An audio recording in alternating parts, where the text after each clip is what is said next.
ఎస్ఐగా మీరు చాలా క్రైమ్ కేసులు డిటెక్షన్ చేశారు, రైట్? అప్పుడు ట్రెడిషనల్ క్రైమ్ ఒక అఫెన్స్ జరిగిందంటే పలానా చోటుపురం చెప్పుకోవాలి. మీలాంటి టీం అంతా కూడా కూర్చొని కొన్ని ఎవరు ఏంటొచ్చు అన్నీ కూడా తీసుకురావడం, వాడిని పికప్ చేయడం, వాడు ఒప్పుకోవడం జరిగింది. ఇప్పుడు మీరు డిఎస్పీ కొత్తపేట, ఇప్పుడు కూడా సేమ్ జరుగుతుంటాయి, కొత్త నైట్ జరుగుతుంటాయి. ఇప్పుడు క్రిమినల్ ఐడెంటిఫై చేయడం అనేది ఇప్పుడు కొంచెం కష్టతరం, అవునా కాదు? అంటే అప్పుడు మీరు చెప్పినట్టు మా ఇన్స్పెక్టర్స్, సీనియర్ ఇన్స్పెక్టర్స్ ఒక అఫెన్స్ జరిగిన తర్వాత ఆయన సీన్కి వచ్చేవాళ్ళు. సీన్కి వస్తే చెప్పేవాళ్ళు అన్నమాట, ఆ సీన్ ఆఫ్ అఫెన్స్ని బట్టి, వాడు చేసే నేరాన్ని బట్టి ఫలానా గ్యాంగ్ చేసేది, ఫలానా వాడు చేసేవాడు అని ఆయన చెప్పేసేవాడు. అంటే వితౌట్ ఎనీ టెక్నికల్ నాలెడ్జ్ లేదు, అప్పుడు ఫింగర్ ప్రింట్స్ లేవు, ఏమీ లేవు. అయినా సరే ఆయన చూసిన వెంటనే చెప్పేసేవాడు. అంటే వాడు అదే ఎంఓ మోడస్ ఆపరెండి అంటారు కదా, ఆ మోడస్ ఆపరెండిని బట్టి ఇది వీడు చేస్తున్నాడు అనేది ఆయన ఫిక్స్ చేసేవాడు. అప్పుడు మనం వాళ్ళు వెళ్ళి ఆ గ్యాంగ్ని పట్టుకోవడం జరిగేది. అది రాను ఏమైందంటే ఎవరికి ఒక సపరేట్ మోడస్ ఆపరెండి ఏం లేదు, రకరకాల నేరాలు, రకరకాల వాడు ఏంటి మోటార్ సైకిల్ తీసినవాడు హౌస్ బ్రేకింగ్ చేసేస్తున్నాడు, వాడు స్నాచింగ్ చేసేస్తున్నాడు, ఇంకా అవసరమైతే రాబరీలో ఇన్వాల్వ్ అయిపోతున్నాడు, లేకపోతే మర్డర్ చేస్తున్నాడు. అంటే ఒక మోడస్ ఆపరెండికి ఆడు ఆగట్లేదు. వాడు ఏంటంటే వాడు ఈజీ మనీ వస్తే చాలు ఏదైనా చేస్తాడనే స్టేజ్కి వచ్చేసారు. ఇప్పుడు మ్యాక్సిమం ఆ స్టేజ్కి రావడం వల్ల ఏంటంటే ఇప్పుడు మనకేంటంటే ఎప్పుడైనా టెక్నికల్ ఎవిడెన్స్ అనేది కూడా చాలా బాగా మనకు ఉపయోగపడుతుంది. మేము చాలా కేసుల్లో ఇక్కడ మనకు ఈవెన్ కోనసీమలో కూడాను చాలామంది ప్రాపర్టీ గ్యాంగులు పట్టుకున్నాం, ప్రాపర్టీ అఫెన్స్లు చేసేవాళ్ళని మ్యాక్సిమం ఫింగర్ ప్రింట్స్ ద్వారా చేసాం. ఫింగర్ ప్రింట్స్ మాకు ఇక్కడ మంచి ఫింగర్ ప్రింట్ టీమ్ ఉంది, క్లూస్ టీము. చాలా తరోగా ఛాన్స్ ప్రింట్స్ డెవలప్ చేయడం, ఇది ఫలానా వాడు చేస్తాడు అనేది ఐడెంటిఫై చేయడం, మళ్ళీ వాడిని పట్టుకోవడం. ఇన్ఫ్యాక్ట్ మాకు యాక్చువల్గా ఒక మర్డర్ అయింది, ఒక ఇజ్రా మర్డర్, ఒక ఇజ్రా అనేవాడికి మర్డర్ చేశారు. అసలు క్లూ లేదు. కొత్తపేట అంటే ఇక్కడ మనకి జొన్నడ దగ్గర ఆలమూరు పిఎస్ లిమిట్స్, అది కూడా మాదే. మర్డర్ జరిగింది, అసలు ఏం క్లూ లేదు, ఎలా జరిగింది, వాడు ఎలా చంపారని ఏం తెలియదు. మా క్లూస్ టీమ్ మేమంతా కూడా ఎంటైర్ డే మొత్తం అక్కడ ఒక కాలువలో పడేశారు, మొత్తం మర్డర్ చేసేసి చంపేసి పడేశారు. వీడు ఈ ఇజ్రా వెంటనే ఐడెంటిఫై అవ్వలేదు, తర్వాత కొద్దిసేపటి తర్వాత ఐడెంటిఫై చేసాం. అసలు ఏ క్లూ లేదు, వీడు ఎలా చచ్చిపడినది లేదు. మొత్తం ఉదయం నుంచి ఈవినింగ్ వరకు కంటిన్యూస్గా అక్కడ మొత్తం సెర్చ్ చేసుకుంటూ చేస్తే కొన్ని బీర్ బాటిల్స్ దొరికాయి. ఆ బీర్ బాటిల్స్ మీద మనం ఛాన్స్ ప్రింట్స్ డెవలప్ చేయడం జరిగింది. అందులో ఒక ప్రింట్ ఒక క్రిమినల్ గాడిది ఐడెంటిఫై అయింది. అట్లా అంటే ఒక రోజంతా చేయడం వలన మనకు ఆ సింపుల్ అసలు అదొక్క దాని వలన దాన్ని పట్టుకోవడం జరిగింది. ఆ తర్వాత వాడిని సబ్సిక్వెంట్గా క్రిమినల్ పట్టుకున్నాం, ఈజ్ ఎ నోటోరియస్ క్రిమినల్. ఆడ తర్వాత చాలా కాలం జైల్లో వేసాం, అది చాలా ఇంపార్టెంట్ కేసు. అలాగే నేను అనకాపల్లి డిఎస్పీగా ఉన్నప్పుడు ఒక బ్యాంక్ దొంగతనం జరిగింది.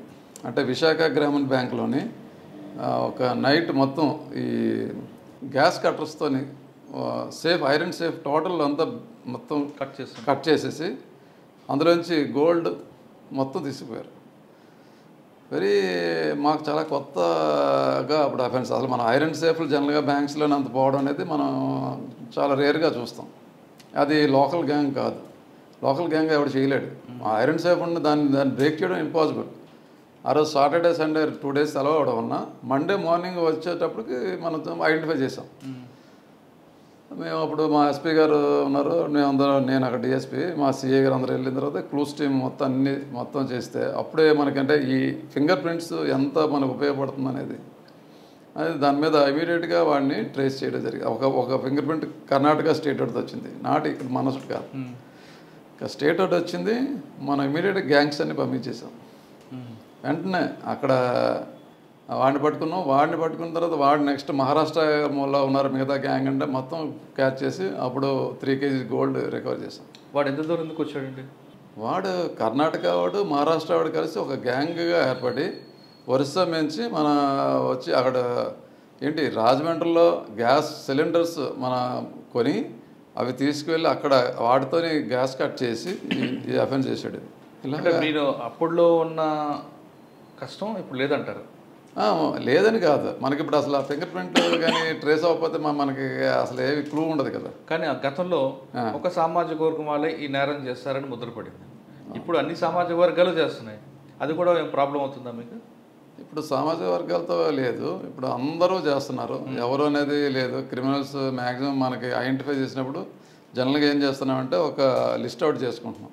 ఒక నేరం చేసిన తర్వాత లిస్ట్ అవుట్ చేసుకుంటున్నాం, చుట్టుపక్కల ఎవరెవరు చేస్తున్నారు అనేది అన్నీ చూస్తున్నాం. అందరు గ్యాంగ్ అంటే మీకు ఇలాగ ఏమన్నా ఫింగర్ ప్రింట్స్ కానీ ఏదైనా సమ్ టెక్నికల్ ఎవిడెన్స్ ఏదైనా వస్తే దాని మీద టవర్ డంప్స్ అనే రకరకాల మన టెక్నికల్ ఎవిడెన్స్లు ఉన్నాయి కదా, అవన్నిటిలోనే కానీ రాకపోతే ఇంకా ట్రాండమ్ మనం ఎవరెవరు నేరస్తున్నారో వాళ్ళంతా తీసుకొచ్చి ఇంట్రాగేట్ చేయడం చేస్తున్నాం. బట్ ఓవరాల్గా క్రైమ్ అనేది కంట్రోల్లోనే ఉంది. అప్పుడు గతంలో జరిగింది అనుకోండి, పెద్ద ఎరుకులు చిన్న ఎరుకులను గొల్ల పెద్ద గొల్ల అప్పుడు సపరేట్గా మీరు అన్నట్టు స్టోటపురం అని ఎవరు అని లేదు కదా, అందరూ ఇందులో ఇన్వాల్వ్ అవుతున్నారు. అందరూ ఇన్వాల్వ్ అవుతున్నారు. ఎక్కువగా కాలేజీ స్టూడెంట్స్ అవ్వడానికి ఏం కారణం? ఈ మధ్య కాలంలో అంటే ఈజీ మనీ అండి, ఏదైనా ఈజీ మనీ, దానికి డబ్బుకి అలవాటు పడటం వలన డబ్బు ఎలాగ వస్తుంది, వాళ్ళ జల్సాలకు అలవాటు పడి ఈజీ మనీ ఏదైనా ఈ ఆన్లైన్ గేమింగ్స్ అని లేదంటే వేరే చెడు వ్యసనాలకు అలవాటు పడడం, దానివల్ల వాడు స్టూడెంట్లు ఈవెన్ బైక్స్ దొంగతనం చేయడం, లేకపోతే స్నాచింగ్ కేసుల్లో ఇన్వాల్వ్ అవ్వడం, దొంగతనాల్లో ఇన్వాల్వ్ అవ్వడం, ఇలాంటివన్నీ కూడా ఈజీ మనీ ఎట్లాగ వస్తుంది అనేది అవుతుంది. బట్ మనం ఈ మధ్యకాలంలో చూసింది ఏంటంటే మన స్టేట్లోని గ్యాంగ్ ఆపరేషన్స్ అన్నీ తగ్గాయి. మేము ఇప్పటికీ మేము అప్పుడు మొదట ఎస్ఎస్గా ఉన్నప్పుడు మేము చూసేది ఏంటంటే, ఇప్పుడు మీకు స్టోటపురం క్రిమినల్స్ చెప్తాం, అలా కాకుండా పెద్ద బండరాలతోని మొత్తం తలుపుల్లోని ఇరక్కొట్టి లోపలికి వచ్చి బీభత్సం చేసి ఈవెన్ బాంబ్స్ కూడా వేసి నేరాలు చేసేవాళ్ళు. అలా గ్యాంగ్స్ టైప్లో చేసేవాళ్ళు. ఆ gang type of operations almost control అయింది. ఇన్స్పెక్టర్గా వచ్చారు. ఇన్స్పెక్టర్గా ఫస్ట్ పోస్టింగ్ ఇన్స్పెక్టర్గా పాడేరు సిఐ. ఓకే, పాడేరులో మెయిన్ ఛాలెంజ్ ఏముంది? అప్పటికే మావోయిస్ట్ సక్సెస్ మూమెంట్ చాలా పీక్ స్టేజ్లో ఉంది. యాక్చువల్గా మీరు అదే నాకు ఒకసారి అంటే లైఫ్లో మనకి ఒక సపరేట్ లైఫ్ అనేది నాకు పాడేరు అనేది నేను అంతకుముందు ఎప్పుడు వెళ్ళలేదు. నేను అంతా సిటీలోనే మొత్తం ఉండేవాడిని, వైజాగ్ సిటీలో. ఈవెన్ ఆ దాటి ఎప్పుడు ఆ పాడేరు అనేది ఎప్పుడు చూడలేదు. సడన్గా పాడేరు ఇన్స్పెక్టర్గా నన్ను ట్రాన్స్ఫర్ చేశారు. నా ఫ్యామిలీ వైజాగ్లోనే పెట్టాను. అప్పుడు మా బాబు సెకండ్ క్లాస్, ధీరస్ ఈజ్ సెకండ్ క్లాస్, ఫ్యామిలీ ఉండేది. బట్ ఎప్పుడైనా వాళ్ళు వీకెండ్స్ అట్లా ఎప్పుడైనా వచ్చేవాళ్ళు. లేకపోతే నేను వెళ్ళాలనుకున్నా అప్పుడు, ఇప్పుడు కొంచెం వెహికల్స్ వాడుతున్నారు కానీ అప్పుడు మాకు అసలు వెహికల్స్ కానీ ఈవెన్ మేము రావాలన్నా కామన్ మ్యాన్ లాగా ఏదన్నా బస్సులోనే ఏదైనా వేరే వేషంలో వెళ్ళాలి తప్పించి మేము మా మూమెంట్స్ కూడాను చాలా అసలు అంటే మాకు భయంతో ఉండేది.